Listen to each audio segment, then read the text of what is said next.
Tu as déjà essayé d'arrêter l'alcool? Peut-être une fois, peut-être 10 fois. Et à chaque fois, la même chose se passe. Tu commences motivé. Les premiers jours, tu te sens fort. Tu es convaincu que cette fois, c'est la bonne. Et puis un soir, après une journée difficile, l'envie revient. Un verre, un seul. Tu l'as bien mérité. Et tu reprends. Et le lendemain, tu culpabilises. Tu te dis que tu es faible, que tu n'as pas assez de volonté, que les autres y arrivent, mais pas toi. Je sais exactement ce que ça fait parce que j'ai vécu ça pendant plus de 20 ans. Je m'appelle Sylvain Rouget. J'ai bu de l'alcool quasiment tous les jours, oui, pendant plus de 20 ans. J'étais chef d'entreprise, j'avais des responsabilités, une famille. De l'extérieur, tout allait bien. Mais à l'intérieur, l'alcool me bouffait. Je me réveillais à 2 heures du matin, le cœur qui battait. Je ne me souvenais plus de certaines soirées. J'étais irritable avec mes enfants. Je me mentais à moi-même en me disant que je gérais. Aujourd'hui, ça fait bientôt 4 ans que je suis sobre.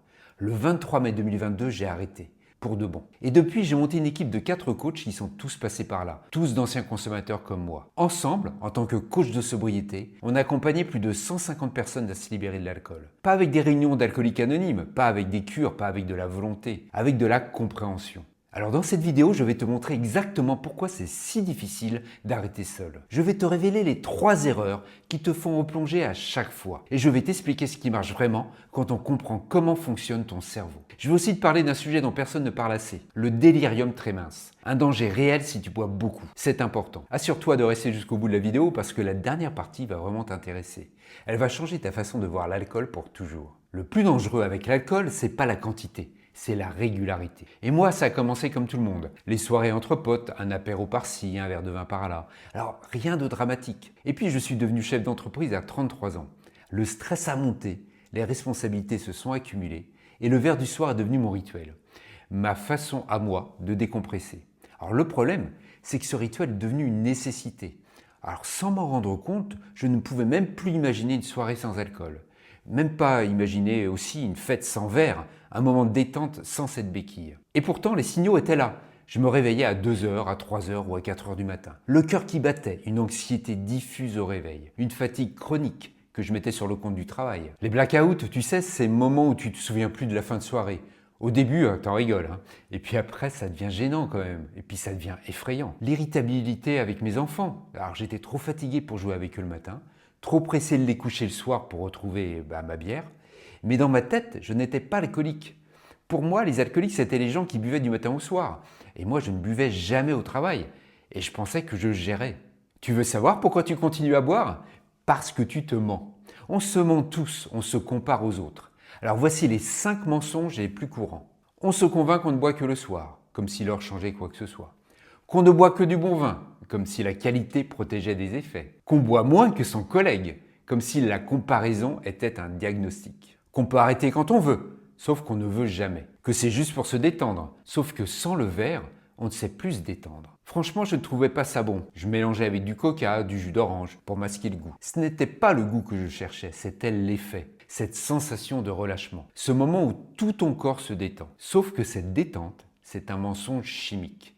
Et je vais t'expliquer exactement pourquoi. Alors mon déclic, ça n'a pas été un événement dramatique, hein. Ça a été une accumulation. Un matin de plus à me sentir vidé. Un week-end de plus gâché par la fatigue. Un moment de plus où je n'étais pas vraiment là pour les gens que j'aime. Et surtout une question qui m'a frappé. Qui contrôle qui? Est-ce que c'est moi qui décide de boire ou est-ce que c'est l'alcool qui décide pour moi? Alors la réponse honnête, c'était que je n'avais plus le choix. L'alcool avait pris le contrôle. Et c'est à partir de ce moment que tout a changé. Mais pas grâce à la volonté, hein.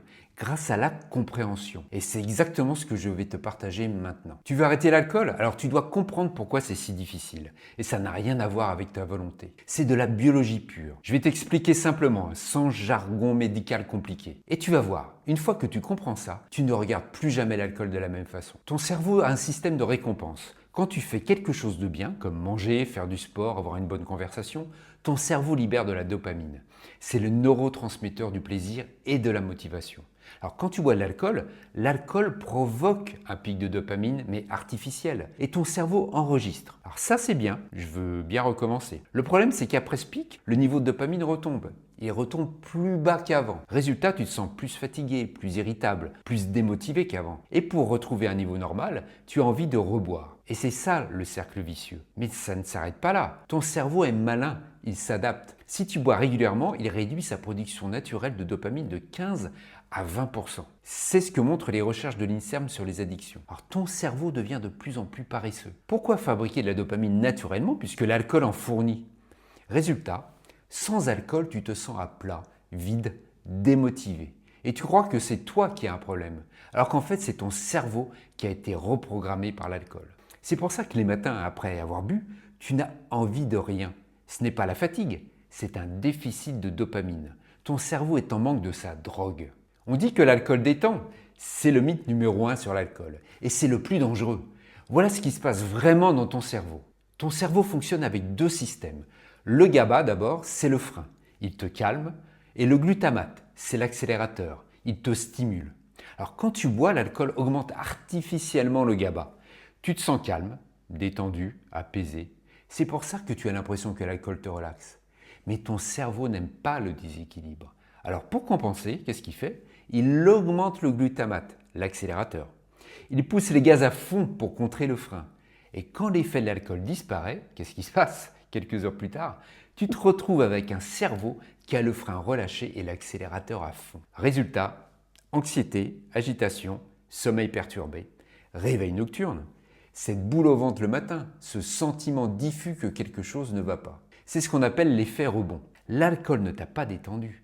Il a masqué la tension pendant 2 heures. Il l'a amplifié pendant 20 heures. Les recherches en neurosciences montrent que l'anxiété augmente de 20% dès le lendemain d'une consommation. Et attends, selon l'INSERM, le risque de troubles anxieux est augmenté de 30% chez les buveurs réguliers. Donc, quand tu bois pour déstresser, tu fais exactement l'inverse. Tu augmentes ton stress et tu crées un besoin de reboire pour calmer le stress que l'alcool lui-même a créé. En fait, c'est complètement diabolique. Tu crois que tu choisis de boire? Non, c'est ton cerveau en pilote automatique. Et c'est le mécanisme le plus sournois de l'alcool, les habitudes. Ton cerveau fonctionne avec une boucle en 3 étapes. En 1, le signal, c'est le déclencheur. La fin de la journée de travail, le stress, l'ennui, le vendredi soir, le barbecue entre amis.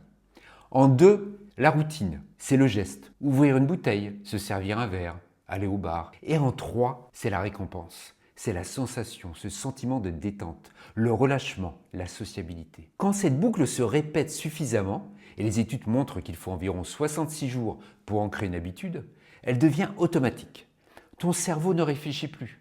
Il passe en pilote automatique justement. C'est pour ça que tu te retrouves parfois avec un verre à la main sans même avoir décidé de boire. C'est pas de la faiblesse, c'est de la neurologie. Et c'est pour ça que la volonté ne suffit pas. La volonté, c'est le cortex préfrontal, la partie rationnelle de ton cerveau. Mais pas les habitudes. Elles sont gérées par ton système limbique, la partie émotionnelle, instinctive. C'est comme si tu essayais de freiner une voiture lancée à 200 km/h avec un frein à main. Le frein à main, c'est ta volonté. Le moteur, c'est 20 ans d'habitude ancrée. Ça ne peut pas marcher. Et comme si ça ne suffisait pas, ton corps s'adapte. C'est la tolérance. Au début, un verre te suffit. Tu sens l'effet, tu es détendu. Mais avec le temps, ton corps s'habitue. Un verre ne suffit plus. Il en faut 2, puis 3. L'Organisation mondiale de la santé estime que la consommation augmente en moyenne de 30% par an pour maintenir les mêmes effets. Tu ne bois plus pour te sentir bien, tu bois pour te sentir normal. C'est une différence fondamentale. Et c'est à ce moment-là que le piège est complètement refermé. Tu connais cette voix, cette petite voix dans ta tête qui te pousse à boire, celle qui revient toujours au pire moment, qui te convainc qu'un seul verre ne changera rien, que tu l'as bien mérité, que tu ne bois pas tant que ça, que cette fois tu vas contrôler. Cette voix, ce n'est pas toi, c'est ton cerveau limbique qui rationalise. Il veut sa dose de dopamine et il est prêt à te raconter n'importe quoi pour l'obtenir. Les études en psychologie montrent que plus de 80% des consommateurs réguliers utilisent ces rationalisations. C'est universel. Alors je sais, je l'ai fait. Mais ce n'est pas un signe de faiblesse. C'est un mécanisme biologique. Mais une fois que tu le sais, une fois que tu reconnais cette petite voix pour ce qu'elle est, c'est-à-dire un réflexe chimique, pas une vérité, elle perd son pouvoir. D'ailleurs, tout ce que je viens de t'expliquer sur la dopamine, le GABA, le glutamate, les habitudes, j'ai résumé ça dans une fiche PDF gratuite. Tu peux la télécharger, le lien est juste en dessous dans la description. Comme ça, tu gardes tout ça sous la main. Si tu bois de l'alcool tous les jours, en quantité importante, depuis des mois ou des années, écoute bien ce que je vais te dire. Arrêter brutalement peut être dangereux. Je ne dis pas ça pour te faire peur, je te le dis pour te protéger. Quand ton corps est habitué à recevoir de l'alcool tous les jours, il s'est adapté. Tu te souviens du GABA et du glutamate? Ton cerveau a poussé l'accélérateur à fond pour compenser le frein de l'alcool. Quand tu arrêtes brutalement, le frein disparaît. Mais l'accélérateur est toujours à fond. ton système nerveux est en suractivation. Les premiers symptômes apparaissent 6 à 12 heures après le dernier verre. Des tremblements, de l'anxiété, des sueurs, des nausées, des insomnies, une agitation quoi. C'est le syndrome de sevrage classique. Pour la majorité des gens, ces symptômes sont désagréables mais pas dangereux. Ils passent en 48 à 72 heures. Le délirium très mince, c'est ce qui peut arriver quand tu arrêtes l'alcool d'un coup, après une grosse consommation. Et c'est une urgence médicale. Alors ça touche environ 5% des personnes en sevrage d'alcool. Ça survient généralement 48 à 72 heures après le dernier verre. Et voici les symptômes. Des hallucinations visuelles, auditives, tu vois des choses qui n'existent pas, tu entends des voix, une confusion sévère, tu ne sais plus où tu es, quel jour on est, des convulsions, des crises qui peuvent mettre ta vie en danger, de la fièvre, une accélération du rythme cardiaque, une déshydratation sévère. Le délirium très mince est une urgence médicale. Sans prise en charge, il peut être mortel. Avec une prise en charge, le taux de survie est excellent. Alors, qui est concerné? Tu es potentiellement concerné si tu bois quotidiennement depuis plusieurs années, tu bois des quantités importantes, tu as déjà fait un sevrage dans le passé et tu as eu des symptômes importants, tu as des antécédents de convulsions liés à l'alcool. Alors, ce que je recommande, si tu te reconnais dans ce profil, ne fais pas un arrêt brutal seul chez toi. Consulte ton médecin, parle-lui de ta consommation. Il pourra te prescrire un accompagnement médicamenteux pour sécuriser le sevrage. Alors ce n'est pas une faiblesse de demander un suivi médical, c'est de l'intelligence, c'est prendre soin de toi. Et je tiens à être très clair là-dessus. Nos accompagnements ne sont pas des actes médicaux et ne remplacent pas un suivi médical ni l'avis d'un professionnel de santé. Mon rôle en tant que coach, c'est de t'aider à comprendre les mécanismes, à transformer tes habitudes, à construire une nouvelle vie sans alcool. Pour tout ce qui est médical, ton médecin est ton allié. Maintenant que tu comprends ce qui se passe dans ton cerveau et que tu connais les risques à surveiller, parlons des 3 erreurs qui font que la plupart des gens échouent quand ils essaient d'arrêter seuls. Et si tu te reconnais dans ce que je viens de décrire depuis le début de la vidéo, si tu me ressembles un petit peu ou de loin, si tu bois régulièrement et que tu te poses des questions, tu peux faire ton bilan alcool confidentiel en 2 minutes. C'est dans la description. Ensuite, un membre de mon équipe te contactera pour en discuter. C'est confidentiel, encore une fois, et c'est sans engagement. Tu veux arrêter l'alcool? Voici la première erreur que tout le monde fait. Compter sur la volonté. Serrer les dents, résister. Et pendant quelques jours, ça marche. Mais la volonté, c'est comme un muscle, elle fatigue. Après une journée de travail, de décision, de stress, ton cortex préfrontal est épuisé. Et c'est exactement à ce moment-là que l'envie est la plus forte. Tu n'as pas échoué parce que tu es faible, tu as échoué parce que tu as utilisé le mauvais outil. Compter sur la volonté pour arrêter l'alcool, c'est comme essayer de vider l'océan avec un seau. Ça ne fonctionne pas. La solution, c'est la compréhension. Quand tu comprends vraiment ce que l'alcool fait à ton cerveau, tu n'as plus besoin de résister. Tu n'as plus envie de boire. Et ça, c'est radicalement différent. On a tous essayé de contrôler l'alcool, se limiter à 2 verres par soirée, boire que le week-end, modérer au lieu d'arrêter. Alors si tu as déjà essayé, tu sais comment ça finit. Le premier verre en appelle un deuxième, et après le deuxième, tu en prends un troisième. Et le week-end suivant, les limites se décalent. C'est pas un échec personnel, c'est de la biologie. Ton cerveau a reçu sa dose de dopamine. Il en veut plus. Il est très persuasif. Les études sur l'addiction montrent que les personnes qui tentent de modérer leur consommation ont 60% de risque de rechute en plus par rapport à celles qui arrêtent complètement. Et les chiffres sont clairs. 90% des tentatives de modération échouent. Alors pourquoi? Parce que la modération maintient l'idée dans ton cerveau que l'alcool est important dans ta vie. Tant que ce message est là, ton cerveau continue d'attendre la récompense. L'arrêt complet, c'est la vraie liberté. Plus de négociation interne, plus de négociation avec toi-même, plus de calcul. Tu es libre. Quand tu enlèves l'alcool sans rien mettre à la place, tu crées un vide. Et ton cerveau déteste le vide. Le verre du soir, c'est pas juste un verre, c'est un rituel. C'est le signal que la journée est finie. C'est la transition entre le travail et le repos. Et c'est un moment pour toi. Si tu supprimes ce rituel sans le remplacer, ton cerveau va chercher à le combler, c'est sûr. Et il connaît une solution rapide et efficace, l'alcool. Les recherches sur les habitudes montrent que remplacer une habitude plutôt que la supprimer augmente les chances de succès de 40%. Donc ne supprime pas ton rituel du soir. Transforme-le. Quelque chose qui te fait du bien, qui marque la fin de la journée, mais qui ne te détruit pas. La prochaine fois que tu as envie de boire, essaie ça. Ne cherche pas à résister. Attends juste 10 minutes. C'est tout. Pas d'engagement à vie, juste 10 minutes. Alors pourquoi tu vas me dire? Mais parce que les recherches en psychologie montrent qu'une envie intense dure rarement plus de 10 à 15 minutes. Elle monte, elle atteint un pic et elle redescend. Et si tu tiens 10 minutes, elle passe. Alors pendant ces 10 minutes, fais quelque chose qui change tes idées. Appelle quelqu'un, alors pas pour parler d'alcool bien sûr, mais mets une chanson, va marcher, fais-toi un thé, n'importe quoi. Et si l'envie revient 20 minutes plus tard, eh bien tu refais 10 minutes.